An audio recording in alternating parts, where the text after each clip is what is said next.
Live from Chattanooga, Tennessee, it's the Zach Ballinger Show, where we help you find your direction through passion and purpose. My name is Zach Ballinger. I am your host.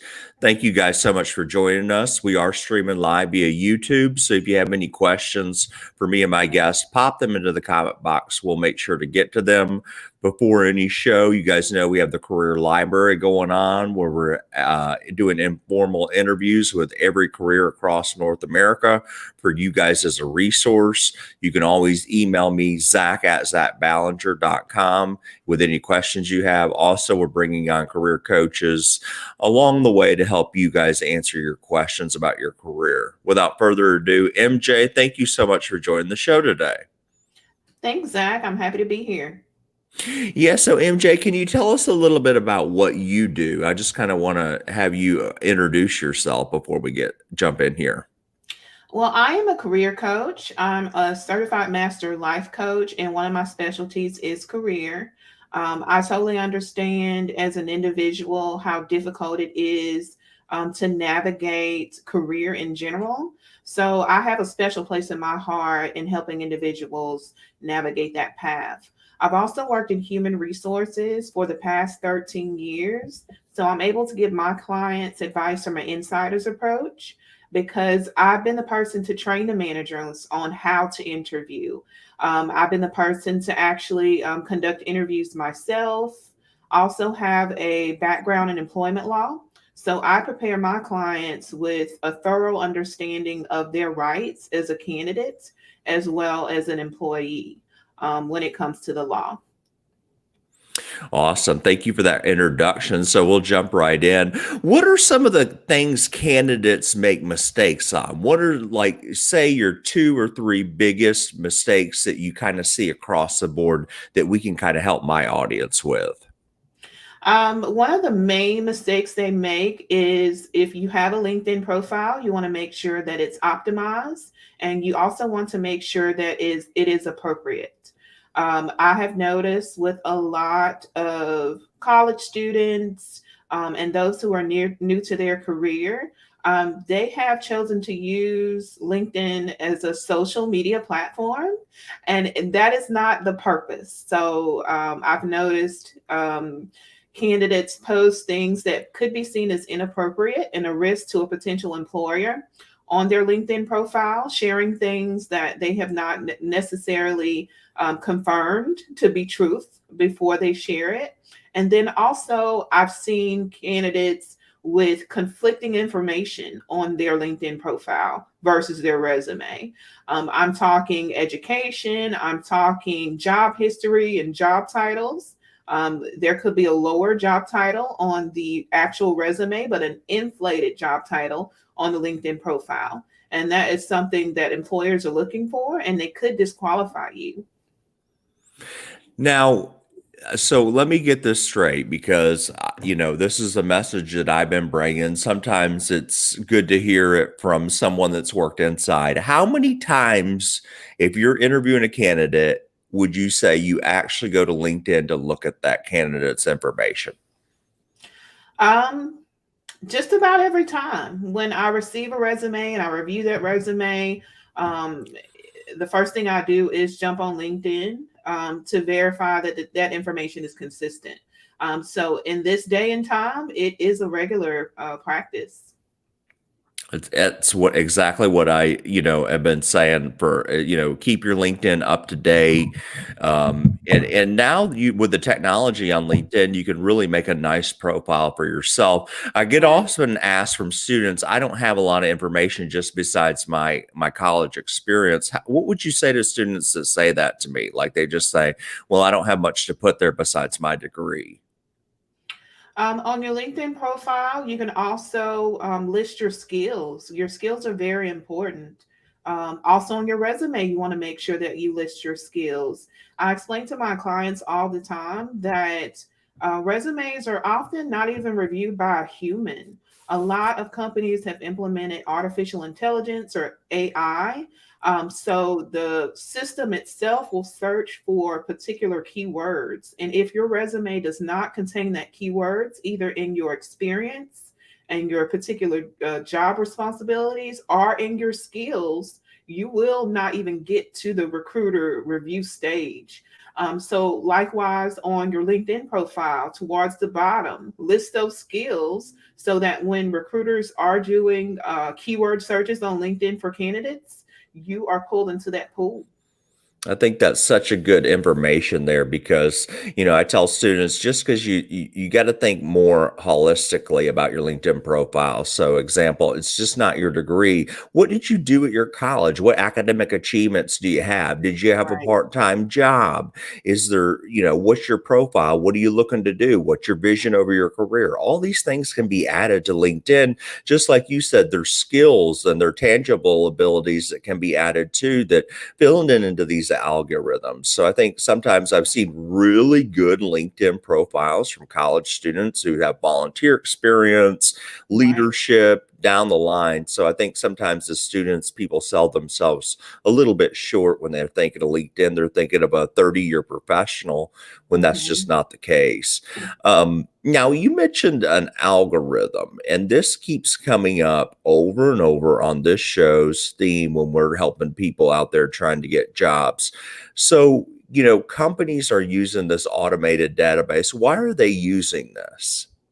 It is because there are, in some cases, hundreds, maybe even thousands of candidates, and they just do not have the resources internally or the bandwidth to review each and every candidate. So, internally, from my HR experience, I can definitely tell you that the first thing that they set up on a job application are knockout questions. So, questions about your education, your experience, your location, all the questions that they can use to screen you through the process and eliminate those thousands and thousands of unqualified candidates. So that is the first step. When you're answering those knockout questions, you definitely want to be honest. I cannot tell you how many times I've seen individuals reply to those questions dishonestly just to get to the next stage, and then they're completely disqualified because of dishonesty. No company wants a dishonest person, and they could disqualify you for future roles within that company.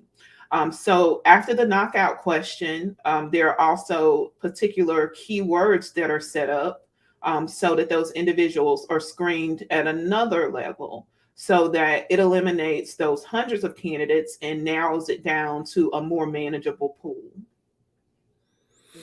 Exactly. I think you spelled it out step by step why they're using it. It's just because, it depends on the job. But I noticed when I was on the hiring manager's chair, we would get often, sometimes 250 resumes. Right. So, this is another question. So, how do we design a resume? What's your, first of all, what kind of format do you like to see when you guys were when you're on that side looking at resumes? And what are some of the key tips when people are rewriting a resume? Let's go for that one. With designing a resume, it's very helpful to recruiters at the very top of your resume that you list your legal name, also your address. That's very helpful for expediting a potential offer letter because we do include the mailing address on the offer letter. If that is not included, it will require additional follow up with you to request that information if it's not requested within the application. And you do want to list a email address that you actually access on a regular basis, and a phone number at the very top of your resume. From there, you can start with your job history. You do want to list accurate dates of employment and accurate job title. If your job title has changed during your employment with that company, you will want to indicate that. Lots of times in verifying employment, we have spotted dishonesty with individuals claiming that very last job title for the entire duration of their employment, and it comes out that they've only been in that particular role for 6 months and varying different roles. You'll want to list the name of the company. It's very helpful these days to also list the industry. It's not completely required for every company, but I find it to be very helpful if the particular industry of that company is listed. Then you will want to list some very concise either bullet points or concise statements on your responsibilities. You do want to list those responsibilities that are relevant to the role. That will attract the recruiter's attention. So if there's 15 responsibilities that are not relevant and it's getting to a situation where your resume is 15 pages long, you will want to review that and make it more concise and more relevant to that particular position. So you'll continue that through the end of your job history. Generally, you can list your education after, list the name of the university, the particular degree, and then also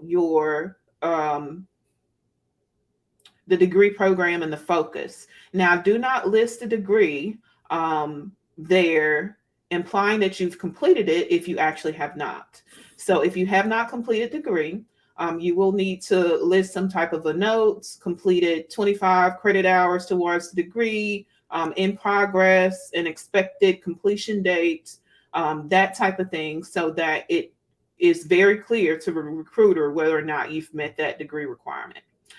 Then also you want to list your skills, any volunteer experience that you have, because for entry level positions, that can be very helpful if you have volunteer experience. It is definitely relevant. And on your skills, you want to review that job posting for which you're applying and make sure that those skills for that particular job posting are represented on your resume as you apply. Two things you said. I think your overlapping theme, you've given such great details through that. But let's face it, the overlapping theme is be honest. Right. Show integrity. And Hmm. so, and if there is something like a job title, maybe you're not trying to hide it. Maybe you've only been in the title 4 months and you think, well, that looks better since I've been at the company 7 years, just to put that I've been in that title. You can always explain that in the interview, and Right. as long as you're honest and say, well, actually I was promoted 4 months ago into this title, and Hmm. that's impressive too to an employer. You've Right. been promoted based on your skills and abilities. And another thing you said was volunteer experience. I continue to harp on this, is that make sure your volunteer experience is in there, especially when you're an entry level candidate, because of two reasons.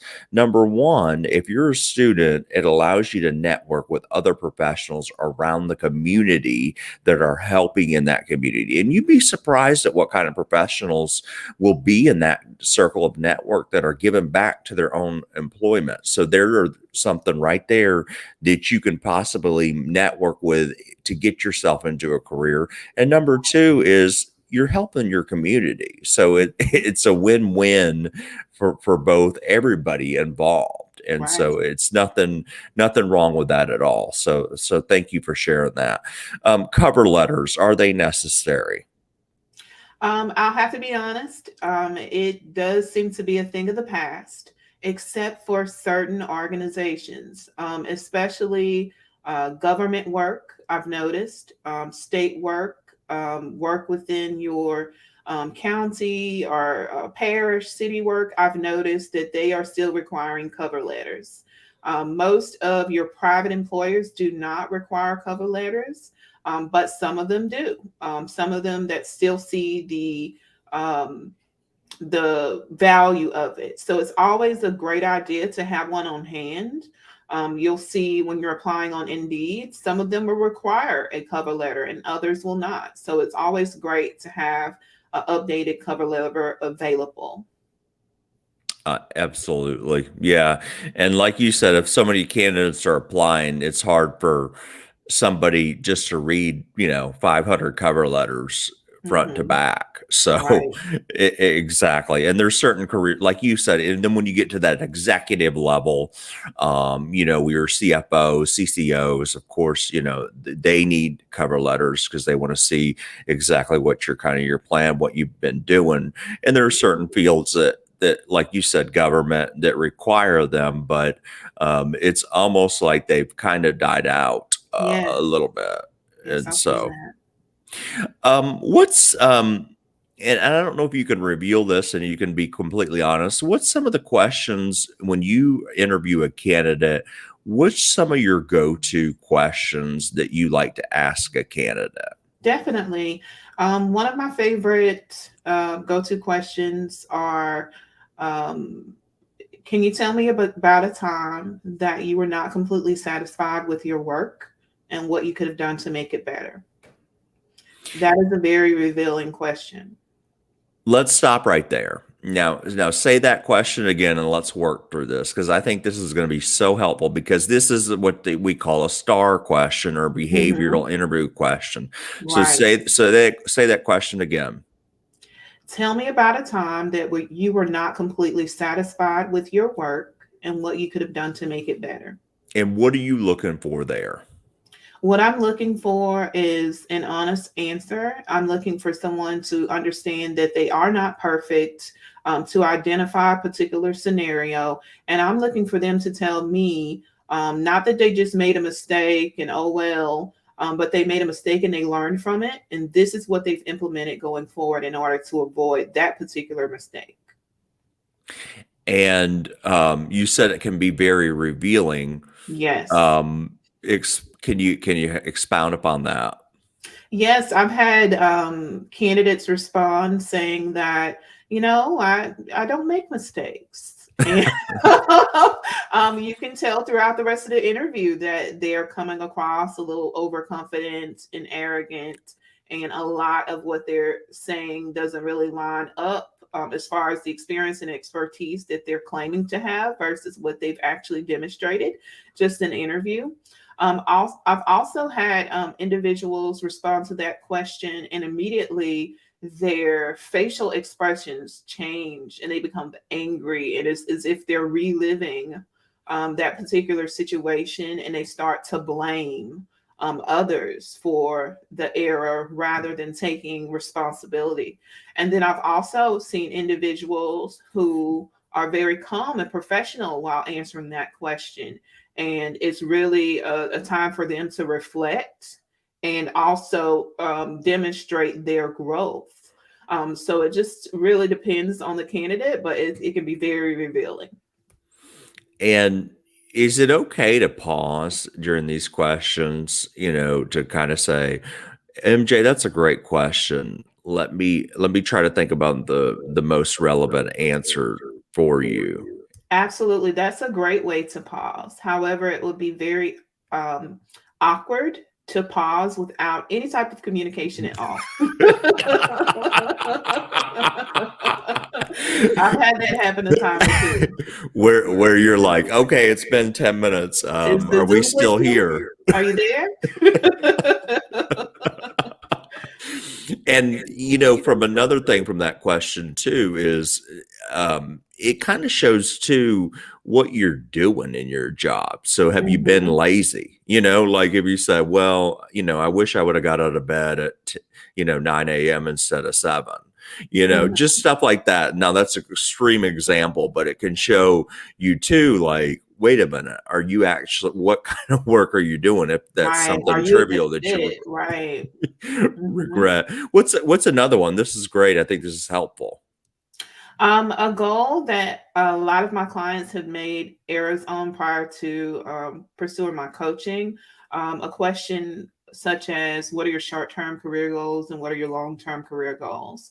When you start to answer that question in a way that is not related to that particular company or that particular job at all, you end up eliminating yourself. If you're applying for a job as an administrative assistant and you say to them, well, I want to be an actor, you're eliminating yourself because the employer is worried about whether or not you're going to be willing to commit.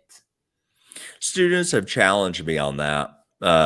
So they said, you've always said to be honest and with integrity. What would you say to a student that told me that said, well, you want me to be completely honest, don't you, with the employer?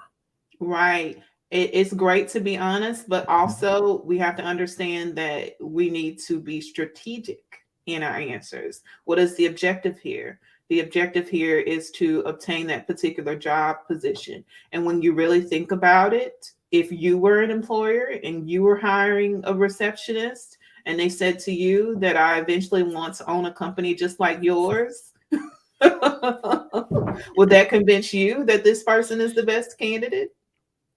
Yeah, So and we I do have to be strategic in our answers.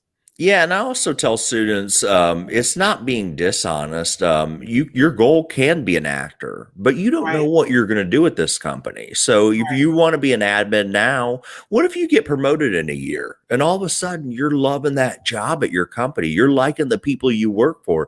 You're like, maybe this acting thing can be something I do as a hobby. And Mhm, so, like you said, keep it relevant to the job, especially your long-term goals. I do see that happening a lot, mhm. where they say, you're interviewing for a nurse and you say, well, eventually, I want to be a doctor. Well, wait a minute.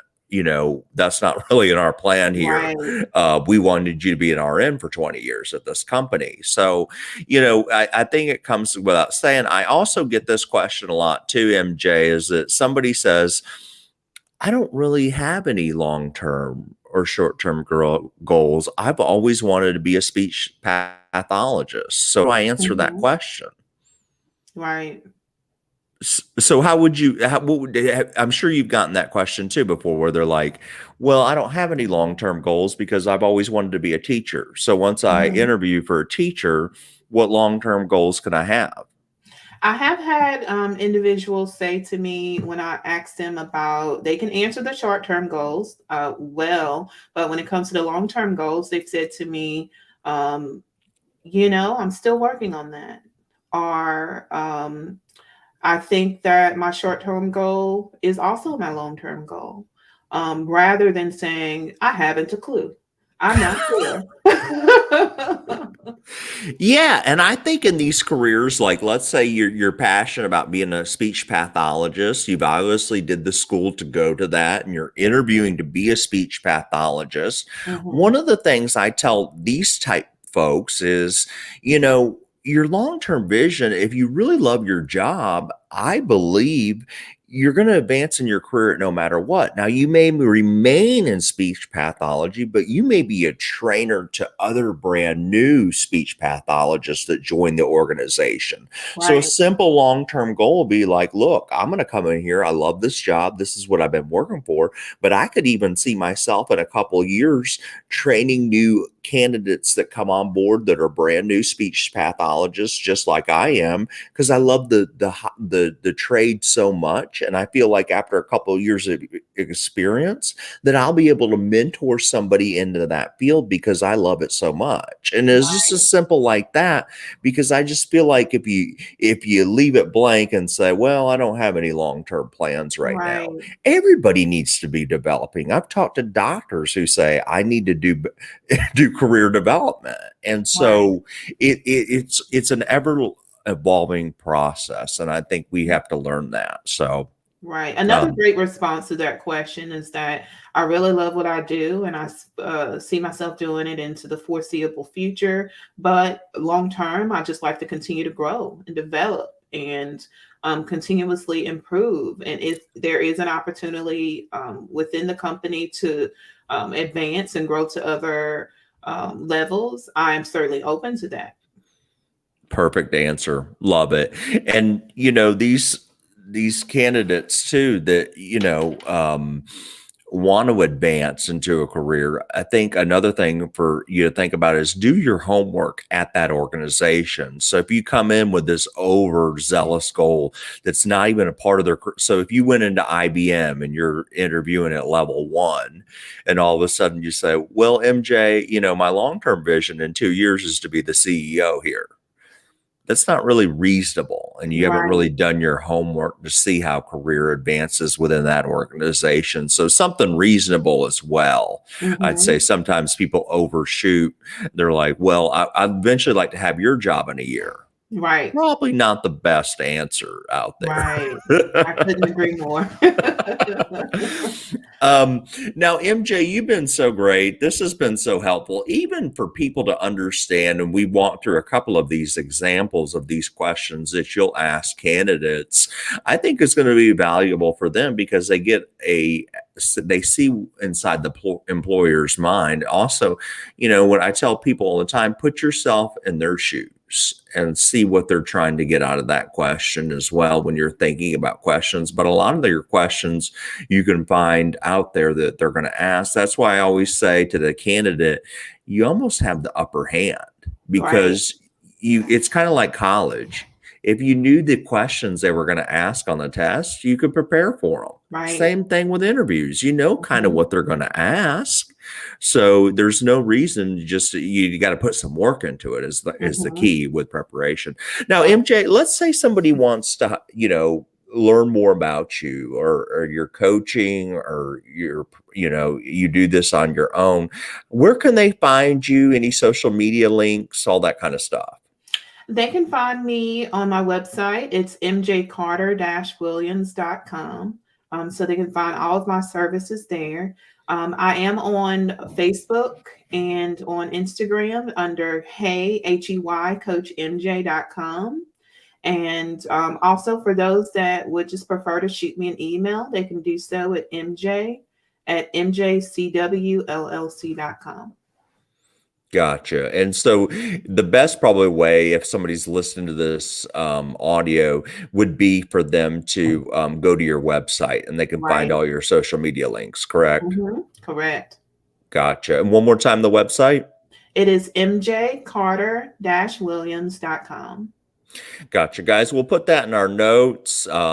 Again, thank you so much for giving up your time today just to help our audience with this. I think it's such a important, information as we go into the future. So thank you so much. Thank you for having me, and I hope that your audience finds it helpful.